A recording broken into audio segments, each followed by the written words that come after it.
Good morning दोस्त, मैं संजीव। आप लोगों को जैसा कि मैं क्लास नोट्स आगे बनाने के लिए बोला था कि पार्ट 2 मैं डालूंगा जस्ट कुछ दिनों में, तो मैं आज लेकर के आया हूँ। पार्ट 2 वीडियोस थोड़ा बनाने में प्रॉब्लम्स होते हैं, इस वजह से मैं थोड़ा देर लग जाता है मुझे, और मैं डालता रहूँगा। आप लोगों को जो भी होगा मेरे चैनल को लाइक्स और सब्सक्राइब कीजिए, सेंचुरी एकेडमी को। और इसमें जितनी भी चीज़ दिखा रहा है यहाँ पे, आज हम लोग उसके बारे में डिस्कस करेंगे। जैसे कि यहाँ पे देखिए सेंचुरी एकेडमी है, आप इसको देख पा रहे होंगे। और इसी सेंचुरी एकेडमी क्लास नोट्स अगर लिखते हैं आप तो आपको नोट्स मिलेगा। और पार्ट 1 देखने के लिए हमारे चैनल को सब्सक्राइब करें और बेल आइकन को ज़रूर दबाएं, ताकि अगले वीडियो जो आएगा उसे आप नोटिफिकेशन पाकर तुरंत देख सकेंगे। और ऐसे लगातार मैं इसे करता ही रहूँगा, और आप लोगों को नोट्स बना करके रिवीजन करने का टाइम, और प्लस में क्वेश्चन आंसर लास्ट में कराऊंगा। जैसा कि जैक बोर्ड में 1 नंबर का क्वेश्चन सारे के सारे आते हैं और वैकल्पिक प्रश्न आते हैं, अब उसे हम लोग करते चलेंगे। तो देखते हैं आगे का, नेक्स्ट करते हैं। हम लोग वहाँ पढ़े थे कुछ, उसमें आज हम लोग थोड़ा सा और आगे पढ़ते हैं। जैसा कि 5 नंबर में देख रहे हैं कि आपको बोस आइंस्टीन कंडेंसेट के बारे में बताया गया है, ठीक है। वहाँ तक हम लोग चर्चा कर चुके थे कि बहुत ठंडा करने के बाद हम लोग बीईसी का निर्माण कर पाते हैं, ठीक है। उसके आगे देखते हैं कि गैसों पर ताप और दाब का प्रभाव कैसे पड़ता है। जैसे कि दोस्त मैं बताना चाहूँगा कि कोई भी जैसे गैस है तो उस पर ताप और दाब का क्या प्रभाव पड़ता है। तो पहला तो पॉइंट आता है दोस्त कि गैसों के ताप कम और दाब अधिक कर उसे द्रव में बदला जाता है। जैसा कि आप जानते हैं कि अगर आपका ये जो एलपीजी सिलेंडर होता है, घर में जो खाना बनता है रसोई घर में, उसमें जो एलपीजी सिलेंडर होता है उसमें मीथेन और ब्यूटेन गैस को इतना कम ताप कर दिया जाता है कि, और उस पर इतना और ज़्यादा प्रेशर दे दिया जाता है कि वो लिक्विड फॉर्म में आ जाता है, और उसे आसानी से हम लोग सिलेंडर में पैक करके और उसे हम लोग जलाने का काम करते हैं। किसी भी गैस को जब खोलते हैं तो इतना प्रेशर हाई क्यों होता है? बशर्ते बात वही होता है कि उसके साथ इतना प्रेशर डाला जाता है कि वो लिक्विड फॉर्म में उनके जो मॉलिक्यूल्स होते हैं वो नज़दीक नज़दीक हो जाते हैं, और नज़दीक होने की वजह से वो लिक्विड फॉर्म में आ जाता है। तो जैसा कि अभी आप गैसों पर ताप और दाब का प्रभाव के बारे में देखें, ठीक है। आगे देखते हैं कि जब वायुमंडलीय दाब का मान 1 एटमॉस्फेयर हो तो ठोस CO2 द्रव अवस्था में आए बिना सीधे गैस अवस्था में परिवर्तित हो जाती है, इसलिए इसे शुष्क बर्फ के नाम से जाना जाता है। अभी हम लोग देखे दोस्त कि CO2 जो होता है वो शुष्क बर्फ के नाम से जाना जाता है। तो सही बात है कि शुष्क बर्फ के नाम से जाना जाता है। और जब भी हम लोग से क्वेश्चन पूछेगा कि शुष्क बर्फ किसे कहते हैं, तो उसमें CO2 रहेगा। जैसा कि क्वेश्चन अगर डाल दिया कि निम्नलिखित में से क्या बोलते हैं शुष्क बर्फ कौन सा है, तो आप उसको टिक आउट करेंगे कि वो CO2 होता है, ठीक है। आगे लिखता है कि पदार्थों का पदार्थों में मिश्रण। हम लोग पिछले चैप्टर में मिश्रण के बारे में पढ़ चुके थे, ठीक है। जो मिश्रण होता है दोस्त, वो कणों के एक कणों का दूसरे कणों के साथ मिलना होता है। तो उसमें ठोस भी हो सकता है, द्रव में हो सकता है, गैस में हो सकता है। ये तीनों हम लोग स्टेट के बारे में पढ़े हैं। चौथा और पांचवा भी हम लोग पढ़े, प्लाज्मा और बोस आइंस्टीन कंडेंसेट जो पढ़े थे, उसमें हम लोगों का 3 जो होता है ना, उसी में हम लोग का ये मिश्रण गुण पाया जाता है। ठोस का द्रव में मिश्रण होता है, परंतु उतना नहीं जितना द्रव में ठोस का होता है, ठीक है। यहाँ पे जैसा कि देख पा रहे हैं आप लोग, जो लिखा हुआ है मैं उसी का डिटेल करूंगा। ऐसा इसलिए क्योंकि आप इसका नोट्स अच्छे से बनाएं, एकदम कलर पेंटिंग करें। जैसे कि यहाँ पे जो एरो का साइन वगैरह दिया हुआ है वो सब अच्छे से आप लोग करें, ताकि आपको अपना नोट्स पढ़ने में कोई दिक्कत ना हो। और कलर करें ताकि जहाँ पे आपको कभी पढ़ने को मन ना करे तो ऐसा लगता है कि नोट्स अच्छा हो तो पढ़ने को भी मन करता है ना दोस्त। चलिए देखते हैं आगे। और द्रव में गैसों का मिश्रण होता है, ठीक है। द्रव में गैसों का मिश्रण कहने का मतलब क्या समझ रहे कि द्रव में गैसों का मिश्रण ऐसे होता है दोस्त, जैसे एलपीजी सिलेंडर द्रव अवस्था में एलपीजी सिलेंडर में जो गैस पाया जाता है वो द्रव अवस्था में पाया जाता है, लेकिन उसमें गंध भी होता है दोस्त। तो वो कहाँ से आता है? वो एक मिश्रण के कारण से हम लोगों को पता चलता है। और एलपीजी सिलेंडर जो होता है मीथेन और ब्यूटेन का मिश्रण होता है। आप इस बात को याद रखेंगे, ठीक है। द्रव का द्रव में तथा गैस का गैस में मिश्रण होता है। तो द्रव का द्रव में मिश्रण कैसे होता है उसे चलिए समझने के लिए एक एग्जांपल लेते हैं ना, ठीक है। सबसे पहले आप मान लेते हैं कि केरोसिन तेल को अगर किसी पानी में डाल देते हैं तो केरोसिन तेल भी लिक्विड हुआ और ये जल भी लिक्विड हुआ, दोनों को एक दूसरे में मिलाते हैं तो जल में उसका गंध आ जाता है। जल का उसमें गंध नहीं जाता है, ऐसा हम लोग, क्योंकि जल के पास अपना कोई गंध नहीं होता है, लेकिन केरोसिन तेल के पास अपना गंध होता है, जिस कारण से उसे मिट्टी के तेल में छोड़ता है। उसे मिश्रण गुण के कारण हम उसे पता कर पाते हैं कि इसमें कौन सा तेल मिला हुआ है, ठीक है। आगे लिखता है कि गैसों में गैसों का मिश्रण होता है। तो सही में दोस्त गैसों का गैसों में मिश्रण होता है, क्योंकि आप जानते हैं कि जैसा अभी हम बताए थे आपको पिछले क्लास में, पिछले पार्ट में बताए थे कि जो हम लोग इत्र लगाते हैं ना, सेंट जो लगाते हैं, वो उनके कण जो होते हैं वो भी एक लिक्विड फॉर्म में होते हैं, जो कि गैसियस फॉर्म में अंदर में भरा जाता है। नहीं तो उतनी छोटे बोतल में उतना प्रेशर कहाँ से आता है आप बता सकते हैं इसको। तो उसमें गैस भी भरा जाता है और हवा भरा जाता है साथ में, तो दोनों मिलकर के लिक्विड के फॉर्म में जो वहाँ से निकाले जाते हैं, फूल वगैरह से जो गंध निकाले जाते हैं लिक्विड फॉर्म में, उसको प्रेशर के साथ इतने भर दिए जाते हैं कि वो धीरे से उसका पूरे के पूरे विस्तृत होकर के और हम तक गैस के रूप में, और वो बाहर निकलने के बाद भी वायुमंडल वाला जो गैस होता है, हवा होता है, उसमें मिल करके हम लोगों के नाकों तक पहुंचता है और हम पता कर पाते हैं कि वो ऐसा है। अब यहाँ से दोस्त एक क्वेश्चन आता है, देखिएगा बुक में क्वेश्चन लिखा हुआ रहता है कि हम बासी खाने का मतलब कि ताजे खाने का गंध जल्दी पता कर पाते हैं, परंतु वही 2-3 दिन के खाने का गंध पता नहीं चलता है, और उसका गंध भी होता है तो दूसरे टाइप का गंध होता है, यानी कि कोई ना कोई गंध हम लोग पता करते हैं उसे सूंघ करके। तो ऐसा क्यों होता है? तो वो विषण के कारण होता है, क्योंकि जो ताजे खाना बनते हैं ना, ताजे भोजन होते हैं, उनके कण वायुमंडल में जल्दी मिल जाते हैं, और वही ठंडे खाने का कण नहीं मिल पाते, जिस कारण से ताजे खाने का गंध हम लोगों तक विषण गुण के कारण से पता चल जाता है और वो नहीं चल पाता है। ठीक है, आगे लिखते हैं कि द्रव पर ताप परिवर्तन का प्रभाव ठोस के ताप बढ़ाने पर उसके कणों की गतिज ऊर्जा बढ़ जाती है। ठीक है, द्रव्य पर तापमान परिवर्तन का हम लोग देखते हैं कि क्या होता है।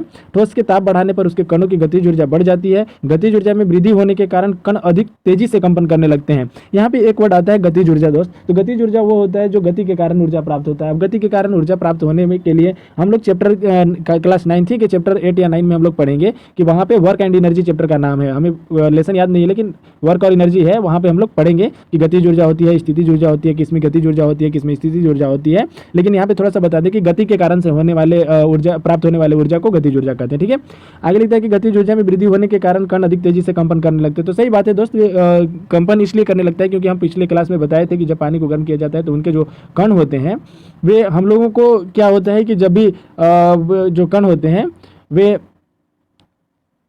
इस तरीके से होते हैं कि उनके कण आपस में टकराने लगते हैं। जब पानी उबलना शुरू होता है तो वे गुनगुनाना शुरू करते हैं, जिस कारण से हम लोग को पता चलता है कि इसमें कुछ गुनगुनाहट की आवाज़ें आ रही है। ठीक है, आगे देखते हैं दोस्त, गलनांक के बारे में बात करते हैं। यहाँ पे दोस्त ये पेज इसके बाद हम लोग पढ़ेंगे। गलनांक जो होता है ना, ऊष्मा के द्वारा प्राप्त वह ताप जिस पर ठोस पिघलकर द्रव में बदल जाता है।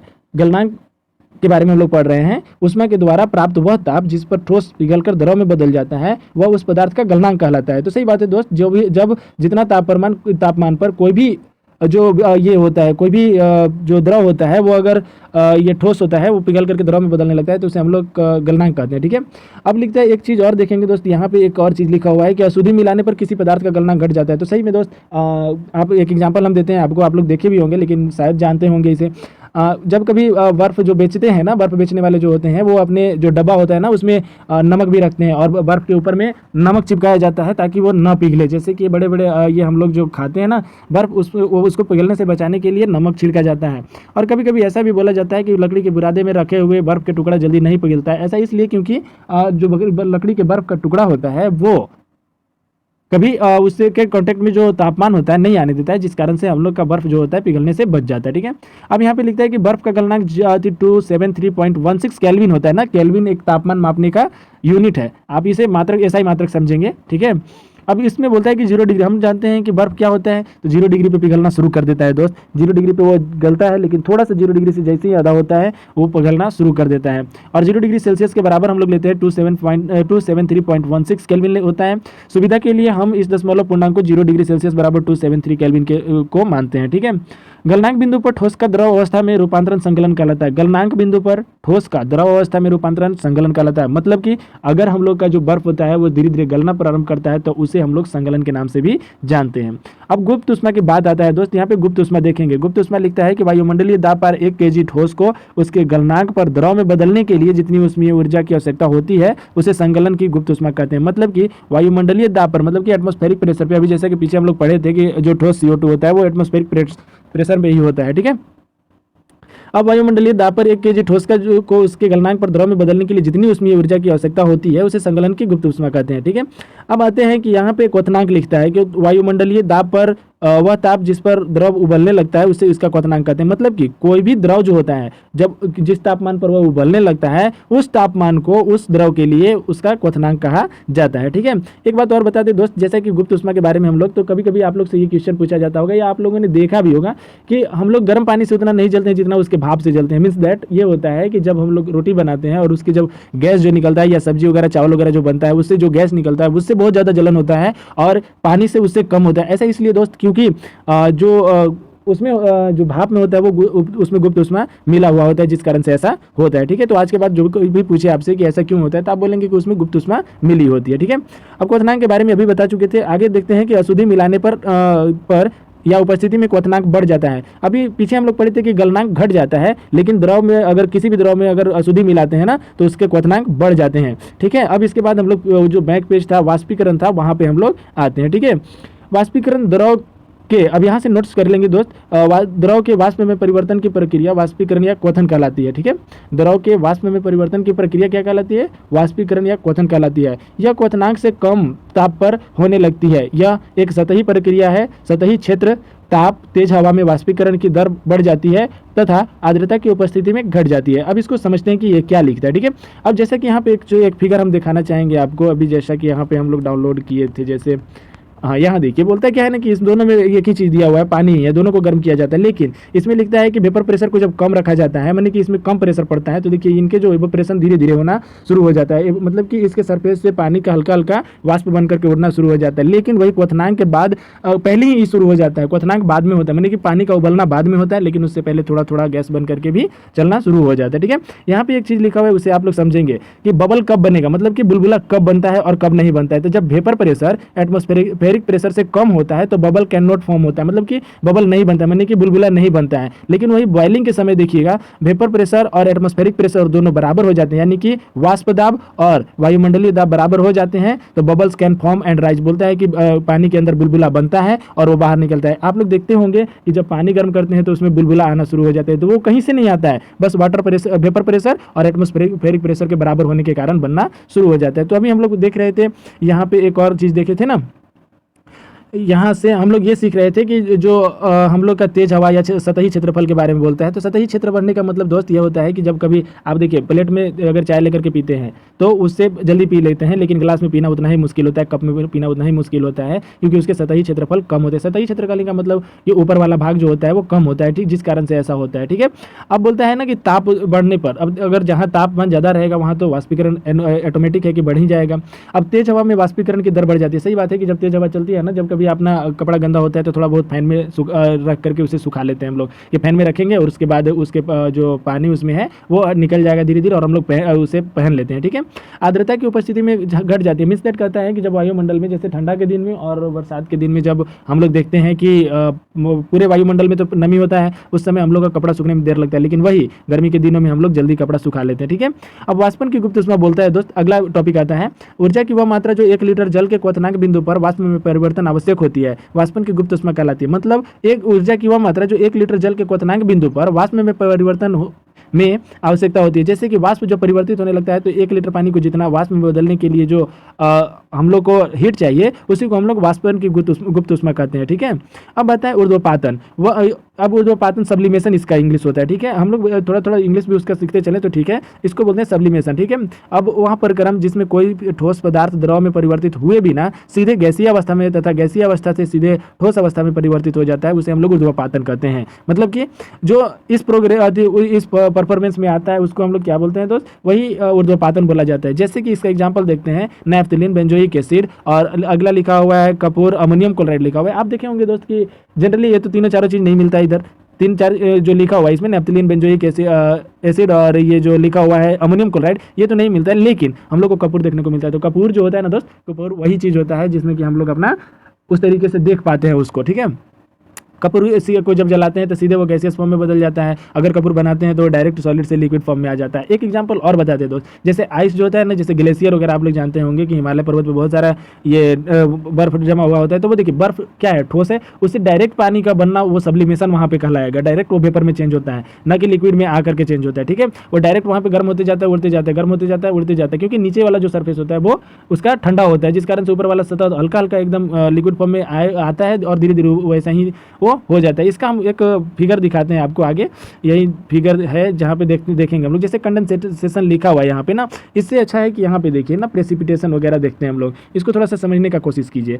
यहाँ पे देखिए लिखता है स्नो मेल्ट, मतलब कि ये अगर कोई पहाड़ है, अगर इस पे कोई बर्फ रखा हुआ है, व्हाइट जो रखा हुआ है ना, जहाँ पे स्नो मेल्ट लिखा हुआ है, अब यहाँ पे जो है वहाँ से गर्मी जब धूप लगता है तो ये सीधे सब्लिमेट होकर के चला जाता है ऊपर में। ठीक है, अब यहाँ के बाद देखिए आपका होता क्या है ना, जैसे ये पिघलता भी है, रिवर में आ जाता है, डिस्चार्ज वाटर इसको बोलते हैं, जो रिवर में आ जाता है, जो बर्फ पिघल करके नीचे आता है ना, उसको जैसे एक लेक लिखा हुआ है, इधर रिवर लिखा हुआ है और लिखा है कि दिस शोज वाटर साइकिल, मतलब कि वाटर साइकिल को भी दिखाता है। सही बात है। अब यहाँ पे देखिए बहुत सारे चीज़ दिए हुए हैं, तो हम लोग एक एक करके सीख लेते हैं। ठीक है, इवेपोरेशन है यहाँ पे, जब वाष्पीकरण यहाँ पे बता रहा है, यानी कि जब धूप लगता है, तेज सूर्य का घाम लगता है, तो यहाँ पे जो ओशियन है ना, इससे क्या होता है कि ये पानी जितना भी होता है वो हीट होकर के ऊपर जाने लगता है। ठीक है, अब ये वाटर वेपर फिर क्या होता है, कंडेंसेशन मतलब कि ठंडा होकर के, और क्लाउड और वाटर वेपर मतलब एक ही दोनों में क्लाउड चेंज हो जाते हैं, मतलब कि बादल का निर्माण होना शुरू हो जाता है। अब देखते हैं दोस्त, हम लोग लेफ्ट साइड में आते हैं, तो यहाँ पे पेड़ का चित्र दिया हुआ। अब यहाँ पे पेड़ के चित्र फिगर में ये बताना चाहता है कि पेड़ के पत्ते से भी पानी का इवेपोरेशन होता है। आप लोग ट्रांसपीरेशन के समय जब पेड़ पौधे खाना बनाते हैं, तो उस समय जब धूप लगता है उन पे, तो उनसे पानी बाहर निकलता है, जिस कारण से वो पानी हम लोग का जड़ से खींचने का काम करता है। ठीक है,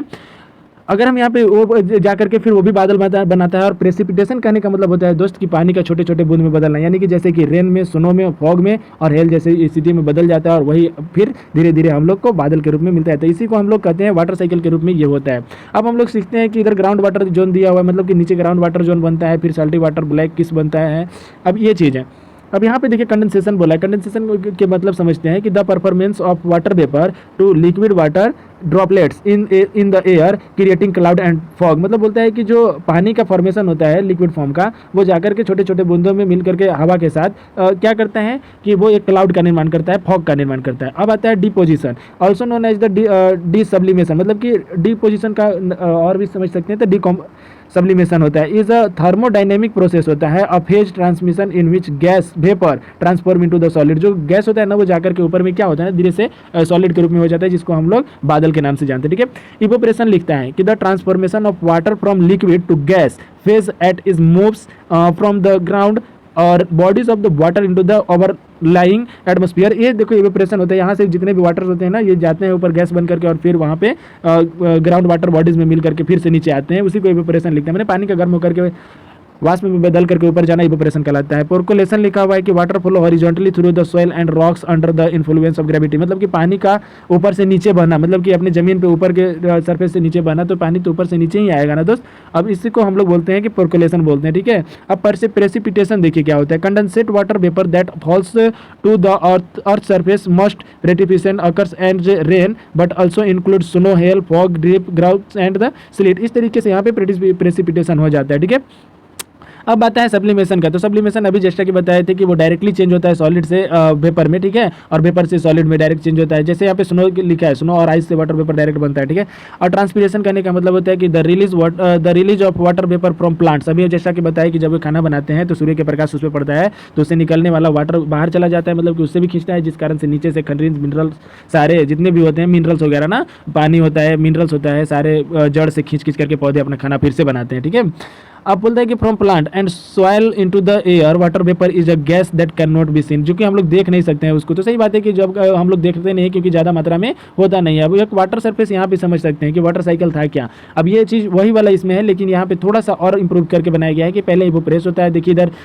राइट साइड में देखिएगा, यहाँ से इवेपोरेशन हुआ, कंडेंसेशन हुआ, क्लाउड फॉर्म हुआ, फिर प्रेसिपिटेशन होता है। और प्रेसिपिटेशन में यहाँ पे जो आता है ना, वो यहाँ के बाद आ जाता है। ठीक है, प्रेसिपिटेशन मतलब बादल का बनना, वहाँ से छोटे छोटे बूंद बन करके देखिए गिरता है, और सरफेस अंडरग्राउंड रन ऑफ हो जाता है।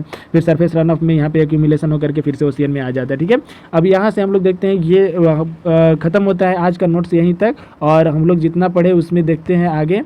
लिखता है कि यहाँ पे अब दोस्त लास्ट में please like and subscribe my channel Century Academy. अब जाएँ चैनल पे, यूट्यूब में जाएं, सर्च करें सेंचुरी एकेडमी क्लास नोट्स, तो वहाँ पे आपको 9th 10th 11th 12 के और ऑल टाइप्स ऑफ कंपटीशन, जो कि हर एक नोट्स से जितने क्वेश्चंस बनते हैं उसको यहाँ पे आपको मिलता है। ठीक है, और अगला एक चीज़ और ध्यान रखेंगे दोस्त, यहाँ पे लास्ट का वीडियो जो होगा पार्ट 4 जिसको हम बनाने वाले हैं, उसमें बहुत सारा क्वेश्चन होंगे जो कि मस्ट इंपॉर्टेंट होंगे आपके जैक बोर्ड के लिए। और जैक बोर्ड में 100% रिजल्ट लाने के लिए मैं साइंस में या मैथ में या किसी भी सब्जेक्ट में धीरे धीरे सारे वीडियो अपलोड करूँगा दोस्त, और उसे आप लोग पढ़ करके एक अच्छा स्टूडेंट के नाम पर अच्छा मार्क्स पा सकते हैं। ठीक है, धमाकेदार नोट्स के साथ पढ़ते रहिए और बने रहिए हमारे इस यूट्यूब चैनल के साथ, और हमें फॉलो करें, सब्सक्राइब करें और लाइक करें। ठीक है दोस्त, ओके।